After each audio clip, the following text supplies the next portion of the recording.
person wrote a novella fatality, which told the story of a ship that was sunk, which bore the name the Titan, but it wasn't just the name where we can see an airy coincidence. Both the fictional and real ship were described as unsinkable, had similar technical characteristics, lacked a suitable number of lifeboats, and collided with icebergs in the North Atlantic. After the sinking of the Titanic, the book was republished with the title Fatality, or The Sinking of the Titan. How many times has something happened that made you say, what a coincidence? Such as meeting someone you know in an unexpected place, thinking about someone and getting a message from the same person soon afterwards, or talking to a stranger and finding that you share the same birthday, a past experience, or a friend. Of course, it happens all the time. We pack the way too much, and I think strange coincidences must mean something. It's hard to explain why they happen so often. I know coincidences often happen, and they seem strange, but they're just part of normal life.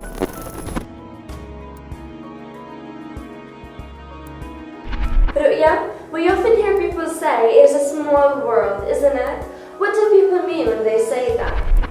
It's usually when they just experienced one of those strange coincidences that seem to happen in nearly everyone's lives. What is an example of a coincidence? You know the kind of thing. You're on holiday in another country and you run into a person you know from home, even though neither of you knew that the other was going to there. Okay, Huda, what do people often think about strange coincidences? People often think experiences like this are evidence of something mysterious happening, some kind of hidden plan outside our knowledge. Why are some people hesitant to accept the scientific explanation? The scientific explanation is just exciting, and perhaps that's why some people are reluctant to accept it. What are the two definitions of coincidence? Coincidences are events that unexpectedly happen at the same time for no clear reason, or finding an unexpected connection between seemingly random things or people. What is an example of the last one mentioned? A very common example of the latter is talking to a complete stranger and finding that you have the same birthday. What are the chances of that happening? Actually, the chances are better than you might think, and there's a mathematical way to prove it. It has been calculated that the number of people you need to have a 50% chance of two of them sharing a birthday is 23, and when there are 48 people in the room, the probability goes up to 95%. Imagine there are 50 people in a room. What is the probability that two of them have the same birthday? To put it another way, there are only 50 people reading these words, and I hope there are more. One of them will almost certainly have the same birthday as me. What is the other part of the scientific explanation for coincidences? Part of the scientific explanation for coincidences is simply that there are so many events in people's lives. Just think of the number of people that you have had any kind of connection with during your life. How many people does the average person meet in a lifetime? There are probably over 10,000, and the older you get, the more there will be. If you are the kind of person who talks to strangers, you will definitely come across coincidences. The real world is full of coincidences. What is the writer's conclusion about coincidences? Basically, when you think about how complex our lives are, especially nowadays with the internet, the only surprising thing is that coincidences don't happen more often. Thanks again for Huda Abu Qamar, and today we have a new face, Ru'ya Abu Shammala. I will be with you, Mr. Yahya Khalid al-Dirawi and Mr. Muhammad Zaki al-Jadili. We often hear people say it's a small world, isn't it? We. The pronoun we refers to people or readers. تعود على القراء أو الأشخاص. Often. Often is an adverb, means frequently. هي عبارة عن حال وتعني بشكل متكرر. Many times, مرات عديدة. Here, نحن عادة بشكل متكرر نسمع. ماذا نعني بكلمة here نسمع؟ Become aware, نصبح مدركين of it في هذا الشيء through your ears. إذا نستخدم الأذن. إذا نحن عادة نسمع people say. هنا الناس تقول it's a small word. متى نستخدم هذا التعبير؟ small word used to show surprise. تستخدم لتظهر الدهشة. when one meets. عندما الإنسان يقابل someone شخص knows يعرفه at an unexpected place في مكان غير متوقع. إذا نحن عادة نسمع الناس تقول إنه عالم صغير. isn't it؟ أليس كذلك؟ متى نستخدم هذا التعبير؟ isn't it عبارة عن a simple expression تعبير بسيط used to strongly agree نستخدمه لنوافق بقوة with what someone has said حول ما قاله شخص حول شيء معين. طيب متى يحدث هذا؟ It's usually when عندما عادة they طبعا the pronoun they refers to people يعود على الناس عندما الناس عادة just exactly بالضبط experienced مروا بتجربة. ماذا تعني مروا بتجربة؟ يعني having skill امتلكوا مهارة or knowledge أو معرفة. لماذا؟ لأنها طبعا have done أنجزت many times لأنها have done أنجزت many times مرات عديدة. طيب one of those plural of that هي جمع لكلمة ذات هذه strange بمعنى unusual or surprising يعني غير معتاد أو مفاجئ أو difficult to understand من الصعب أن نفهمه or explain أو نفسره. coincidences مصادفات. ماذا نعني بهذه الكلمة؟ it means إنها تعني strange شيء غريب unexpected events أحداث غير متوقعة and connections وارتباطات وعلاقات. إذا تعريف المصادفات هي عبارة عن شيء غريب أو أحداث غير متوقعة غريبة أو ارتباطات. طيب أين تحدث؟ that seem يبدو to appear to be أو يظهر to happen أنها تحدث to take place أنها تحدث أو to come to pass أو occur تحدث in nearly بمعنى تقريبا almost or not completely بشكل غير كامل. everyone's بمعنى every person كل شخص everybody كل شخص. lives حياة كل شخص بما هي plural form الشكل الجمعي لكلمة life which means the period هي الفترة from birth to death من الموت إلى الحياة. إذا لو بتلخص العبارة السابقة نستطيع أن نقول أننا عادة نسمع الناس تقول إنه عالم صغير أليس كذلك؟ إنه عادة يحدث عندما هم يمروا بتجربة أو مروا بتجربة عبارة عن واحدة من هذه المصادفات الغريبة التي يبدو أنها تحدث تقريبا في حياة كل شخص. you طبعا refers to the reader تعود على القارئ. no تعلم يعني you have it correctly in your mind تكون لديك المعلومة بالشكل الصحيح في عقلك. إذا أنت أيها القارئ تعلم. the kind نوع ولها كلمة kind معاني أخرى مثل type kind sort form of thing لهذا الشيء. إذا أنت أيها القارئ تعلم نوع أو مثال لهذا الشيء المصادفات. مثال you are on holiday أنت في إجازة or vacation إجازة in another country في دولة أخرى. إذا أنت في إجازة في دولة أخرى. طبعا كلمة country بمعنى community مجتمع nation إلى آخره. and you run into وهنا كلمة run into بمعنى تصادف شخص وليس شيء أي meet by chance تقابل بالصدفة. إذا أنت في هذه الدولة تقابل شخص a person أو أمان رجل woman child إلى آخره. ولكن هذا الشخص تعرفه from home طبعا من الوطن وأنا يعني قصدنا فيها a place of origin مكان الأصل أو الميلاد تبعك. إذا أنت في بلد آخر في إجازة وتقابل شخص تعرفه من بلدك even though على الرغم من أو though أو although على الرغم من neither of you لا أحد منكم not the one or the other of two or more لا واحد منكم knew علم that the other أن الآخر was going there. طبعا there refers to another country إلى دولة أخرى. to أيضا بمعنى also as well in addition. People often think الناس عادة تعتقد. think هنا معناها believe or be of the opinion. experiences معناها خبرات أو تجارب أي الأشياء التي حصلت لك أو حدثت معك وتعني something that you do or that happened to you. like معناها مثل أي the same or nearly the same. this تعود على الخبرة التي أنت مريت فيها اللي هو you are on holiday in another country and you run into a person أي أنك كنت في إجازة في دولة أخرى وتصادفت مع شخص ما you know from home أي أنك تعرفه من الوطن. are evidence معناها دليل وتعني proof of something mysterious هنا تعني غامض أي ambiguous and hidden أي خفي. happening هنا تعني يحدث أي occurring. some kind of hidden معناها شيء خفي أو غير مرئي، وتعني invisible. Plan أي خطة.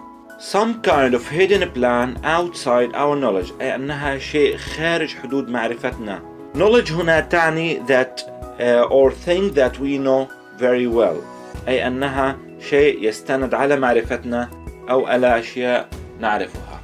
الناس تعتقد أن خبرات كهذه دليل على شيء غامض يحدث، وهي عبارة عن نوع من خطة خفية خارج حدود معرفتنا. الآن سوف ننتقل إلى التفسير العلمي. The scientific means based on or the principle of science، أي أنه يعتمد على التفسير العلمي. Explanation معناها تفسير أو شرح، وتعني clarification or illustration.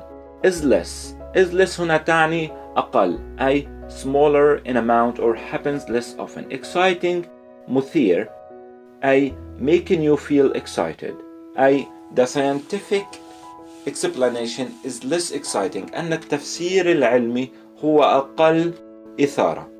And perhaps معناها ربما، possibly but not certainly. That's why some people are reluctant هنا معناها متردد، أي أن بعض الناس مترددين. متردد هنا تعني unwilling and hesitant. To accept لقبول، وتعني admit. كلمة accept هنا تعني admit and agree. It هنا refers to the scientific explanation. الضمير it يعود على كلمة the scientific explanation. وباللغة العربية تعني أن الناس هنا مترددين من ناحية قبول هذا الشرح، وأن الناس تتوجه عادة للشرح الغير علمي، على الرغم من أن الشرح العلمي يكون أكثر دقة وأكثر منطقية. الآن سننتقل إلى تعريف المصادفات. التعريف الأول: Coincidences are events بمعنى أحداث. Something that happens، شيء يحدث. That unexpectedly، غير متوقع. Suddenly، مفاجئ. Happen at the same time، يحدث في نفس الوقت or in the same period، في نفس الفترة. طيب، for no بمعنى without، بدون. Clear بمعنى obvious. Reason بدون سبب واضح. Reason بمعنى cause. إذن التعريف الأول هو أن المصادفات هي أحداث تحدث بشكل غير متوقع أو مفاجئ في نفس الوقت بدون سبب واضح، كما ذكر في المثال أنك تقابل شخص في دولة أخرى. أما التعريف الآخر or finding، أن تجد or discovering an unexpected connection، ترابط أو علاقة غير متوقعة. طبعا connection بمعنى relationship or link، إذن أنك تجد علاقة أخرى غير متوقعة بين seemingly ما يبدو apparently. random بمعنى lacking a definite plan، يعني ينقصه شيء محدد، يعني عشوائي.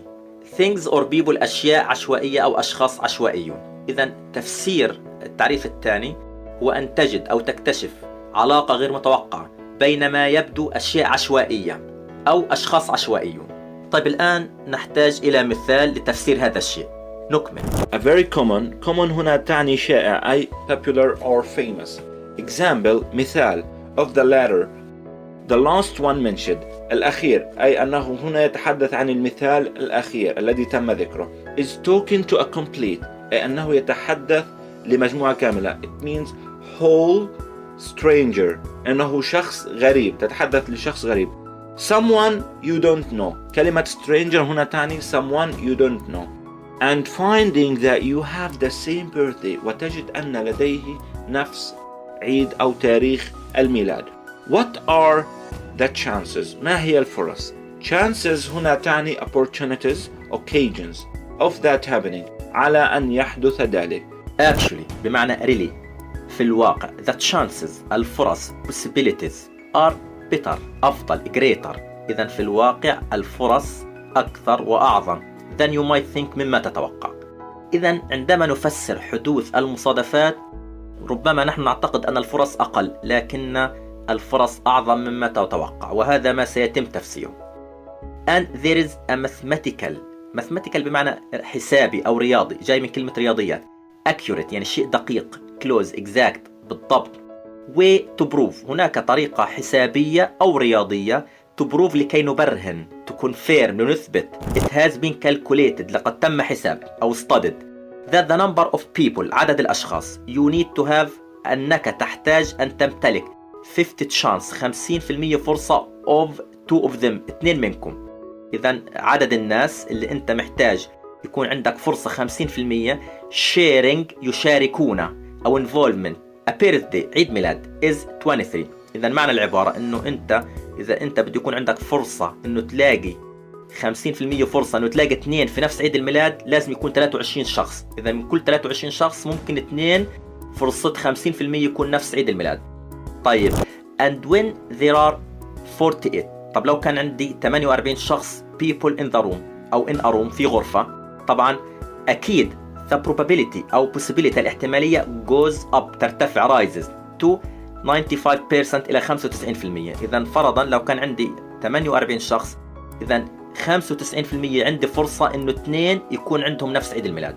طيب to put it another way لكي نضعها بطريقة أخرى، أو بمعنى to simplify it لكي نبسطها لك.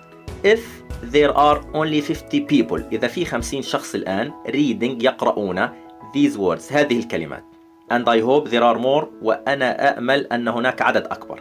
one of them واحد منهم، طبعا them تعود على مين؟ على ال 50 people reading these words، على 50 شخص الذين يقرؤون هذه الكلمات.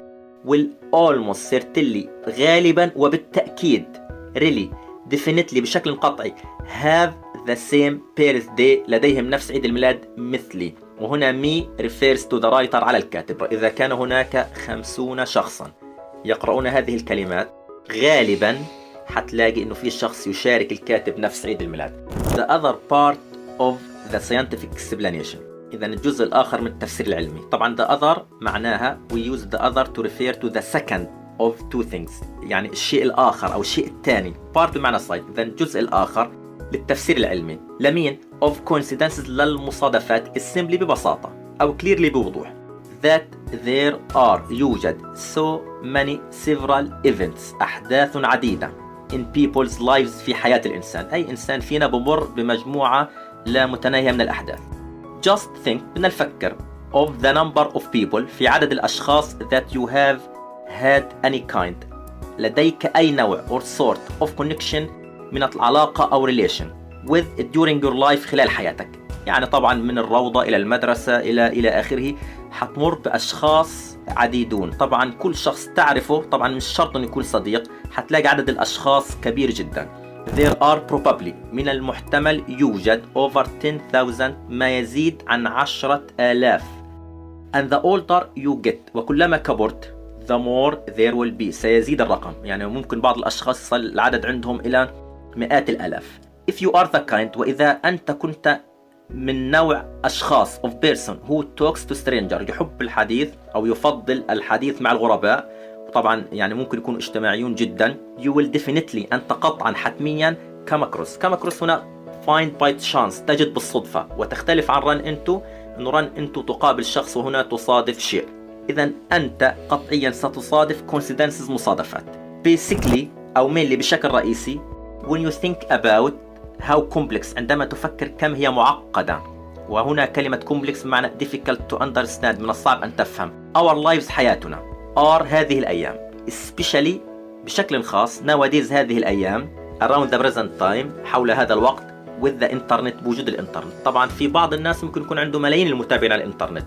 إذا بعد أن تعرضنا إلى التفسير الأول والتفسير الثاني للمصادفات، وبعد أن تحدثنا عن النسب والطريقة الحسابية لحساب المصادفات، وأثبتنا بطريقة علمية أن المصادفات أمر طبيعي نظرا لكثرة الأشخاص ولكثرة الناس، يستنتج الكاتب أن the only surprising الشيء المفاجئ أو unexpected الغير متوقع thing is that أن coincidences أن المصادفات don't happen more often لا تحدث كثيرا، وأنه من الطبيعي أن المصادفات تحدث. إذن في البداية كنا نعتقد أن المصادفات شيء غريب، ولكن بعد هذه التفسيرات أصبحت المصادفات أمر طبيعي، وإنما الشيء المفاجئ هو عدم حدوثها.